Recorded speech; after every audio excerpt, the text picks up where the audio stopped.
Hello, this is Carla from Fun Schooling the Sensational Six, and I have not done a video in a while, but I wanted to do a video because I get a lot of requests on how child-led learners plan their days, their weeks, their months, their years. So I wanted to share a little bit about what we do.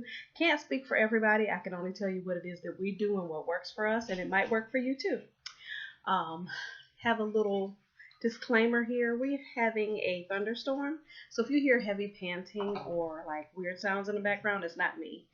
It's my beagle who's actually afraid of thunderstorms. So he may be panting rather loudly or making sounds because he's afraid and he won't leave my side. But let's get back to the reason why I'm making this video.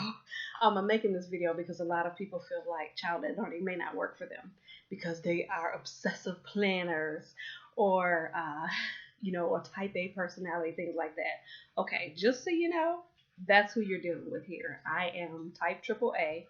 I guarantee you, anybody that knows me knows that. But also, I also love to plan. And so transitioning into child-led learning was very difficult for me because I had to let go of some of that, not all of that, because a lot of people think that child-led learning or unschooling or world schooling or whatever you want to call it, whatever name you want to attach to this type of lifestyle, that it is void of any kind of structure. And that couldn't be further from the truth. It is not the same kind of structure as school at home or a more traditional homeschooling pattern, but it does involve structure, at least for us it does, in some way and form. So I wanted to kind of share with you about that. It's not that it's void of structure, it's just a different kind. So I have a few things I want to cover, and please feel free to ask as many questions as you need to ask. I'd be more than happy to answer them. I hope I can cover everything. If I don't, I'd be more than happy to answer those questions for you in the comment section because I want to help.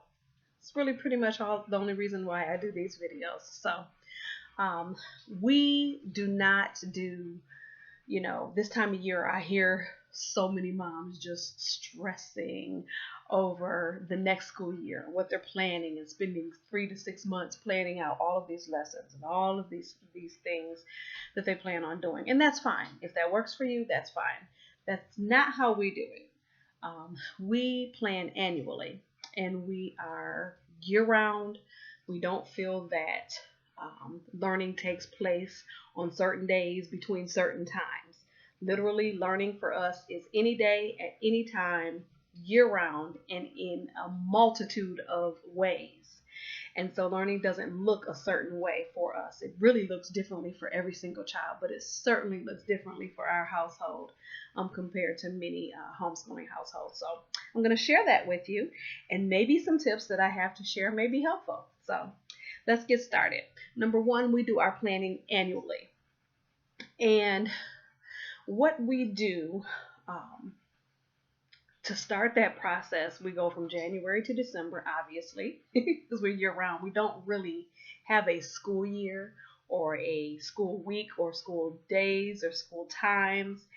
Learning kind of just is for us. And so it just kind of continues and evolves and keeps going. So there is no stop or start or break or school times. We don't operate like that. It's kind of a completely different world than most. But we do plan annually, just like we do for everything else in our household. We plan our family vacations or our finances or whatever it is that's coming up, that's taking place for our household. We do the same thing for learning. And each child is completely different, which is what we love about this lifestyle, is that every child can approach learning in the way that best suits them and the things that they're passionate about. So, number one, the question that we ask are, what are their current interests, passions, and projects? Some of my children may have projects that they're working on that are long-term projects, things that they're researching, that they're learning more and more about. They may have current interests and passions that have carried over, or things that they just have always been passionate about. We continue to ask questions about those things and provide information regarding all of those types of interests that they currently have. And then number two, what new things do they want to explore? Do they want to learn? Do they want to experience in the coming year? And we try to make sure that we research and do as much as we can to expose them to those things in a variety of ways, especially the ways that fit best for them, which could be different for each child. And then number three, what do I and my husband, um, what do we deem important? What are things that we think are important for our children?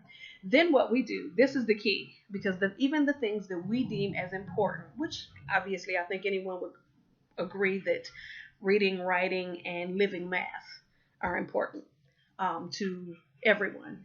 But the ways in which we deem those things important, so those are on everyone's annual goal list. The way that we approach them, though, I think is a little outside the box than the norm. Generally, it does not, especially for elementary ages, does not include curriculum. As far as math is concerned, we still do living math. We do it through literature base, through life, and as many opportunities, hands-on opportunities as possible. And I'll talk a little bit about that, how elementary and middle school have varied in our household and how we change things as they get older. But so again, number one, what are their current interests, passions, and projects? Number two, what new things are they interested in exploring, experiencing, and learning about? And number three, what do we as parents feel is very important to expose them to, or that they need to continue in the new year? And we take those things that we believe are very important, reading, writing, living math, and we fold those into the things that they are currently interested in or they want to explore. So, for instance, if a child is interested in a certain thing, we figure out how to fold math into that, how to fold science or history, or making sure that their reading and their writing are included within that thing.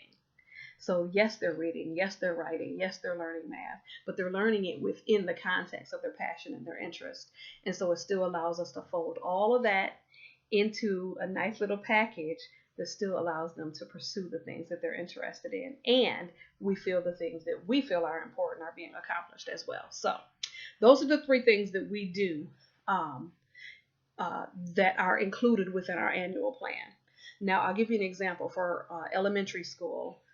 I guess you can call it elementary. We don't really do grades because I have children that are on multiple grades, and most homeschoolers can relate to that. But for younger children, I'd say preschool age up through like sixth grade, we don't necessarily do much curriculum at all.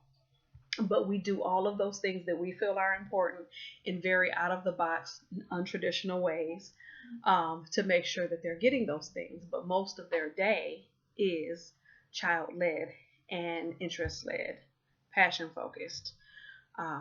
And then when we get into the middle school age, and we haven't done high school yet, so I can't speak of that, and I'm sure that things will change when we get to that point. So you need to talk to somebody else about high school. But right now I have two middle schoolers, and they're going to 7th and 8th grade. And we do, their father works with them on higher level math.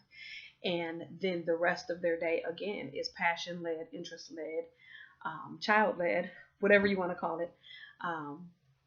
And we fold all those things, once again, the things that we think are very, very important, into those particular areas. So I want to give you an example of my oldest daughter, who is going to what people would consider 8th grade, but she's doing work on all kinds of levels.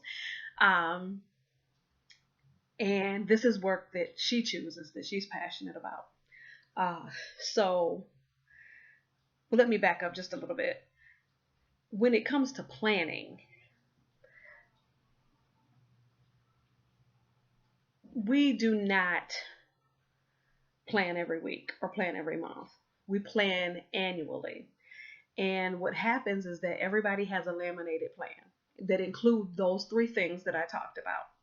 And as a result of that, Our expectations as parents is to teach them how to manage their time, the resources that we make available to them, and even ourselves as facilitators more than teachers, to accomplish those goals. And what that does is that really prepares them for a life, both if they pursue college as well as in a career, that you are going to need to know how to manage your own time, how to complete projects, how to work independently without oversight. There's a lot of things that we're trying to teach our children right now that will be beneficial to them in the future. And we start that very young. We start, teaching them to be accountable and independent and trustworthy and a whole list of things. But those are things that we believe will be necessary for them to be leaders and successful entrepreneurs or whatever it is that they pursue. Those are things that we believe that they'll need, and so we teach them to kind of run their life in that way, even as children. And I'll tell you this, it really develops character. And they learn a lot of life lessons. And they learn natural circumstances based on choice and what they value, and all kinds of lessons come out of teaching that level of independence. But again, you can hear him growling because he's upset of the thunder. But anyway, so throughout the year, again, we don't plan on a monthly or weekly basis, but throughout the year, I am gathering resources, and Dad is gathering resources and storing them for either current things that they're interested in and passionate about, so that we can strew those things about the house, or find classes or community activities or links, websites and books and things of that nature that will benefit them in those areas that they are currently working on, or that they're interested in, or that we may even feel they're interested in. So we're always gathering, hunting and gathering constantly. It's almost a daily thing for me.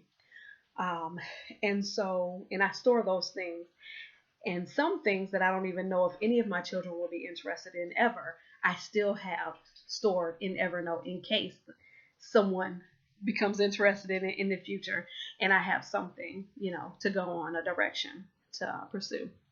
So that's kind of how we do it. As long as our children are spending their days in a productive manner working toward those goals that we created together, most of which are passion and interest led, with our requirements folded into those, we're happy because they are pursuing something that they're excited about. And that is what makes a motivated learner or a lifelong learner. So, and that's what we want. We want children that continually pursue knowledge, that explore, that ask questions, and that really question everything and want to know answers and know how to pursue those answers independently. So kind of how we do it. But I wanted to give you an example of what a year may look like for my 8th grader, who is coming up, I guess you can say 8th grade, if you count grades, but by age, she would be considered in 8th grade. So she completed the Life of Fred elementary series last year. And so we are going to pursue the Life of Fred Junior High series because she really likes everything in literature form. And that was her number one request of me. Give me anything in literature form and I will devour it. So guess what? I'm going to do that because I feel that living math is important. And she loves literature. So I'm going to give her living math in the form of literature as much as I can. So, we're going to be doing that this coming year. And then we have, I found a really cool book called 300 Writing Prompts. And it can be found in stores all over the place. But I really like writing prompts. And this particular book has really out of the box questions that make you think and ponder and research and really take time to answer.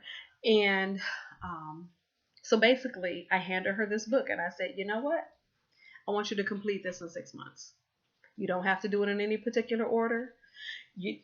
I'm not looking for you to answer the questions or respond to these scenarios in any particular manner. I am going to observe your writing style. I want to see it increase. I want to see your vocabulary increase. I want to see your writing style improve, all of that. That's what I'm looking for. And so I just handed her that and said, I'll check it periodically, but this is a project that I want you to work on, because writing is a passion of hers, and it's also a really a major talent of hers as well. And so we try to keep her writing as much as possible. Literature and writing are strong points for her. And so I just handed her that and said, hey, in 6 months, I want the 300 writing prompts to be completed. And for some people, that would be like, oh my God, that is just too much for a 13-year-old. For some, maybe. For her, not at all. It's actually an awesome challenge that she could probably do even better than that, just because it is her thing. Also, she is self-publishing her first book.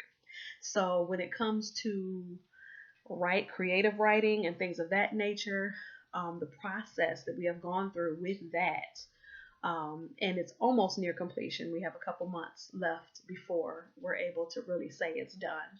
But she has learned so much. I mean, researching and just the whole process of editing and design and layout and all of these kinds of things that you really don't even realize are going to be part of the project end up really becoming major learning experiences. And so that in and of itself is a class. And so we don't do a lot of writing assignments for her, because between this 300-page writing prompt book and self-publishing a book, I don't really need to give her any other writing lessons, because all language arts and all of that is folded into that. And I go through that information and I make corrections and I help her understand, writing technique and style and all of those kinds of things. So that's a lesson in of itself. So also, she is a child that I don't need to give reading goals or tell her to read. She will outread just about, really the best of them. She is a ferocious reader. And so it's not something that I need to give to her. Some of my children, I'll say, I'd like you to read, more often. But she's not one of them. So I don't even have to put that on the list, even though we put it on the list for everyone, to go to another level in reading. But for her, it is really a moot point, because she's a very, very, very passionate reader. Another example, she can give or take science.